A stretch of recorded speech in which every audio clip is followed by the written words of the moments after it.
السلام عليكم ورحمة الله تعالى وبركاته. إن شاء الله تكونوا على خير وبخير. اليوم بعيدا عن المعلومات الخاصة بالقانون، غادي نتكلموا على واحد الاستشارة كانت جاتني بخصوص واحد التجربة كندوزها معكم ديال الراديو ديال المعدة وديال المصارع في واحد لاكلينيك اللي هي كلينيك خاصة. الاخ كيسول قال اختي واش التخدير يقدر شي مريض ما ينفع معاه ويحس بالالام؟ جاوبيني راني مخلوع عندي تنظير هذا الاسبوع.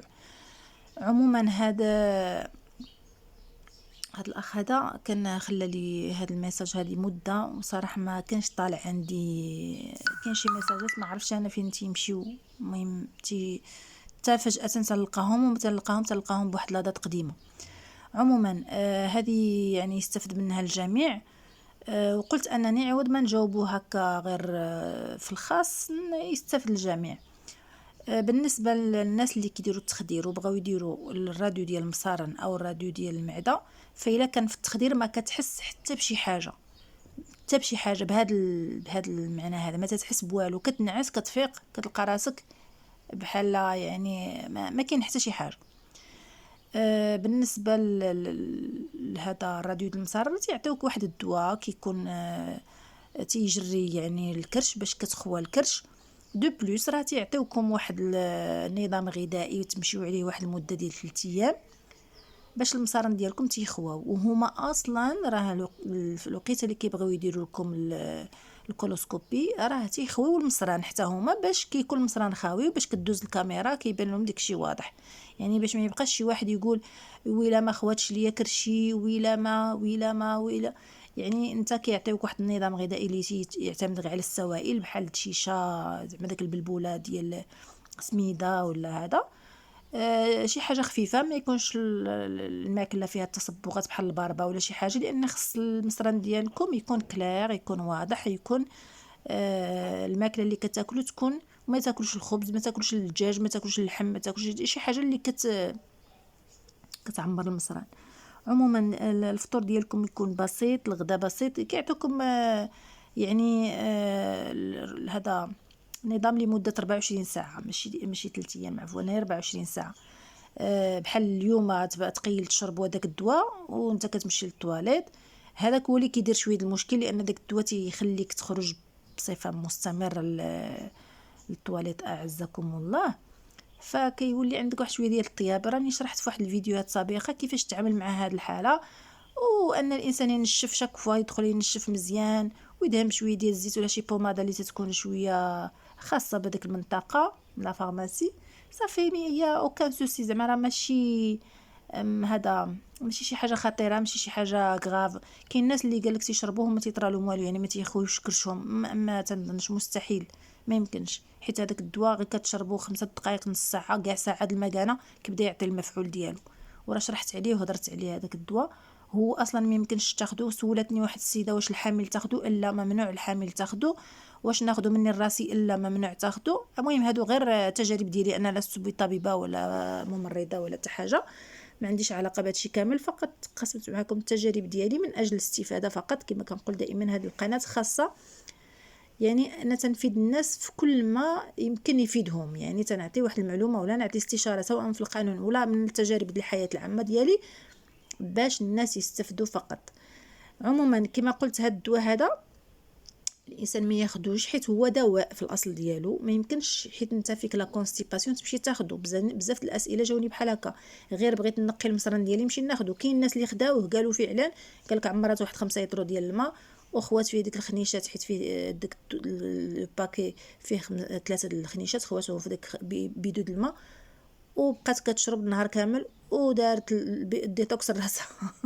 ولكن هذا راه فيه خطوره، راه يقدر يتسبب راسك في الجفاف، يقدر ما يجيش معاك هذاك الدواء وعندك حساسيه. المهم بزاف الحاجات اللي زعما الانسان ما يخاطرش براسو، حيت هذاك تيبقى دواء عطاه لك الطبيب ديالك، الطبيب اللي كيتحمل المسؤوليه.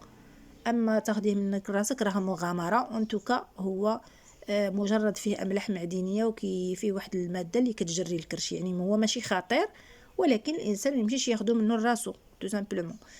المهم ما علينا. قلت بان واش الانسان اللي كياخذوا اللي كيمشي يدير هذا الراديو بدون تخدير، نعم فيه الالم. انا كنعرف ناس مشاو داروا الكولوسكوبي وداروا الفيبروسكوبي، يعني هذا الراديو ديال المعده والراديو ديال المصارن. هذاك الراديو ديال المعده زعما انا ما نقدرش نديرو الا كنت صاحيه، ما يمكنش حيت تيخشيو لك التيوف من فمك وتيدوزوه للمعده.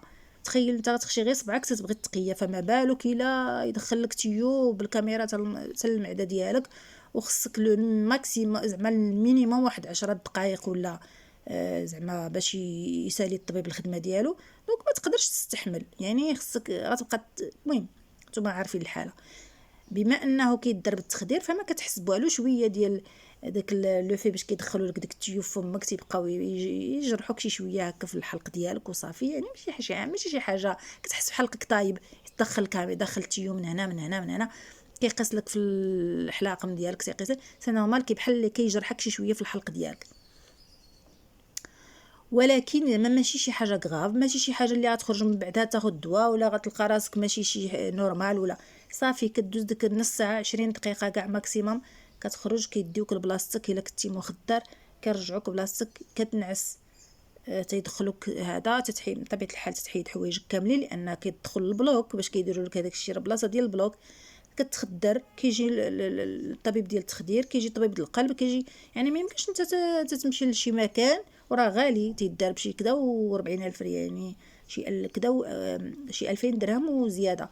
المهم انا كنت درتهم الكولوسكوبي والفيبروسكوبي، درتهم بشي 4500 درهم بجوج بيهم. ف يعني انت كتكون تحت واحد العنايه طبيه، راك تدخل البلوك بحال غدير العمليه، راه ما يسحابلكش داخل واحد لاصال عند الطبيب ديالو. هذا علاش كنقول انا الواحد ما يمشيش يديرو في غير عياده عاديه، لا، خاصك سو كونترول ديال شي كلينيك عندهم الاسعاف، عندهم العنايه المركزه، عندهم باش لو وقع لك شي مضاعفات ولا القلب ديالك ما بقاش كيضخ مزيان ولا التنفس وقف ولا، يعني كتكون تحت الاشراف ديال الطبيب. هذا كيديرو بروفيسور هو اللي كيدير لك هادشي هذا كامل. هذا علاش خصك تختار الطبيب المناسب اللي غيدير لك الكولوسكوبي ولا غيدير لك هذا. الناس اللي كيتالموا كيكون عندهم مصران ديجا مريض، هذا كيقول لك من بعد ما داروا ليه الكولوسكوبي بقى كيشعر بمضاعفات الى اخره. علاش؟ لان ديجا كان عندك المصران مريض طايب. ما الانسان اللي نورمال غير عنده مشكل ديال شاك في شي حاجه او لا غير يعني تحيد الشك ولا شي حاجه، ولا غير الطبيب بغى يحيد الشك ديالو، بغى يشوف المصران شنو فيه الى اخره. فالناس كما كتدخل كتخرج نورمال، ما كتحس حتى بشي حاجه، لا بالنسبه للفيبروسكوبي لا بالنسبه للكولوسكوبي. الكولوسكوبي راه هو الراديو ديال المصران، والفيبروسكوبي هو الراديو ديال المعده. بون ملي كتسالي كيعطيوك واحد السيدي، لانهم كيكونوا كيسجلوا داكشي، تعطيوك واحد السيدي، مع ان داك السيدي راه ما خدمش ليا كاع، غير تصاور وصافي. قالوا لي فيديو، ما لقيتش بو فيديو، غير تصاور، ما علينا. المهم كيعطيوك داك التصاور، كتشوف انت المصران ديالك شنو فيه، المعده ديالك شنو فيها، وهو شاك فوا كيبقى ياخذ كيقرص باش كياخذ شي شويه ديال تنقولوا فخوتي، ما عرفتش سي با. المهم بحال هكا تياخذ واحد العينه من المصران ومن المعده، وكيديروا لهم التحاليل تقريبا شي 1000 درهم. المهم القضيه راه كتقام شي 6000 درهم. المهم يعني اللي معول انه يدير هاد لي غاديو يعول على فليسات صحيحه ولا كلينيك، راكم عارفين يعني بلا ما نقول لكم. ولكن الانسان اللي بغى صحته ما يغامرش عند اي طبيب كيما كان غير في العياده عادي، لا، خاصو يمشي اماكن اللي كيكون فيها، لانك تتكون مخدر. تعرف شنو هو التخدير؟ راك تدخل البلوك، راك تدخل عمليه شبه عمليه تتخدر. راه غير الطبيب الا فات لك واحد الجرعه ديال البنج راك تمشي فيها، يعني ما يمكنش الانسان يمشي عند اي طبيب كما كان. المهم هذه كان نصيحه، وكنتمنى ان قال الاخ راني مخلوع، ما عندك مناش تخاف. الناس اللي كاع اللي كيسولوا على هذا الامر هذا ما كاين حتى من الناس اللي كيديروهم بالتخدير. انا كنقول التخدير الا مشيتوا عند طبيب مناسب، سيروا عند الناس اللي بغاو السميه. بطبيعه الحال ما نعطيهاش، انا ما غاديش نقول سميه لا كلينيك بالعلالي، ما نديرش لهم انا الاشاره هكاك. الا بغى شي واحد السميه لا كلينيك راه نخليها له في الخاص، يدخل عندي في التعليق ديالو راه تنحط له السميه ديال الطبيب والسميه ديال لا كلينيك. عموما ما كاين حتى شي مضاعفات، ما كاين حتى شي، تخرج بحالك عادي جدا وكتمارس الحياه ديالك طبيعيه.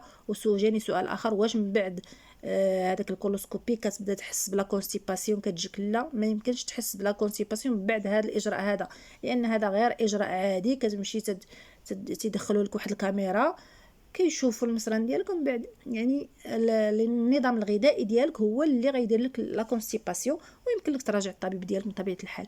هذا كل ما يخص هاد يعني جاوبت على هاد التجربه اللي دزت منها انا وكنتقاسمها معكم، لا اقل ولا اكثر. يعني انا لست بطبيبه ولست يعني ما نقدرش نعطيكم شي معلومات اللي هي مغلوطه او لا يسحب لكم. راه الناس اللي عندها، وكنت حطيت ثاني واحد النظام الغذائي اللي عطاوني انا، باغدون راه تنهضر على الحلقه ديالي ماشي كنت عليكم تنهضر بحال صوتي بشي شكل.